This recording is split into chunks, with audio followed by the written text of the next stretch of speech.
చూశారు. నాకు తెలిసి 10వ తరగతి సోషల్ బుక్లో మీరందరూ చరిత్రల గురించి చదువుతుంటారు, చాలామంది రాజుల చరిత్ర. వాళ్ళందరికీ ఏమాత్రం తీసిపోని చరిత్ర ఈరోజు పవన్ కళ్యాణ్ గారిది. ఆ రాజుల కాలంలో వాళ్ళు చేసిన యుద్ధాలు, లేకపోతే కుర్చీల కోసం కొట్లాట, చావులు ఇవి మాత్రమే ఉంటాయి.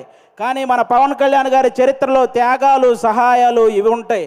ఇలాంటి నాయకుడి గురించి ప్రతి ఒక్కరూ మాట్లాడుకోవాలి, ప్రతి ఒక్కరూ ఆయన్ని ఇన్స్పిరేషన్గా తీసుకోవాలని మనస్ఫూర్తిగా కోరుకుంటున్నాను. ఈ ప్రపంచంలో ఎలాంటి నాయకుడైనా గెలిస్తే ఒక గర్వం ఉంటుంది, కానీ ఒక్క పవన్ కళ్యాణ్ గారిలోనే గెలిచిన తర్వాత ఒక భయాన్ని నేను చూశాను. ఎందుకంటే ప్రజలు నా మీద ఇంత బాధ్యత పెట్టారు, ఆ బాధ్యతని 100% స్ట్రైక్ రేట్తో ఎలాగైతే నేను ఎమ్మెల్యేలని సాధించానో అదే 100% స్ట్రైక్ రేట్తో ఆ బాధ్యతలన్నీ నిర్వర్తించాలనే భయం ఆయన కళ్ళల్లో నేను చూశాను. అలాంటి నాయకుడు మనకు దొరికినందుకు నిజంగా మనం అదృష్టంగా భావించాలి. గెలవటం ఇదంతా ఒక ఎత్తు అయితే, లంకా దహనం చేసిన తర్వాత హనుమంతుడు వెళ్ళి శ్రీరాముడి పాదాలు పట్టుకున్నట్టు ఎప్పుడైతే 21 సీట్లు గెలిచాడో వెళ్ళి వాళ్ళ అన్నయ్య చిరంజీవి గారి పాదాల పైన కూర్చున్నాడు, పాదాలను పట్టుకున్నాడు చూసారా, అప్పుడు ఆ అభిమానం 100 రెట్లు పెరిగిందండి. అందరి కళ్ళల్లో ఒక ఎమోషను.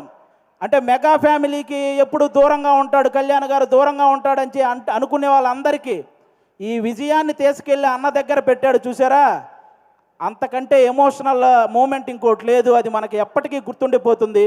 అలాంటి ఎన్నో హ్యాపీ మూమెంట్స్ని మనకిచ్చినటువంటి పవన్ కళ్యాణ్ గారికి, అలాగే జనసేన కోసం కష్టపడిన ప్రతి జన సైనికుడికి ఈ సభ ద్వారా అందరికీ కూడా నా ధన్యవాదాలు చెప్పుకుంటున్నాను.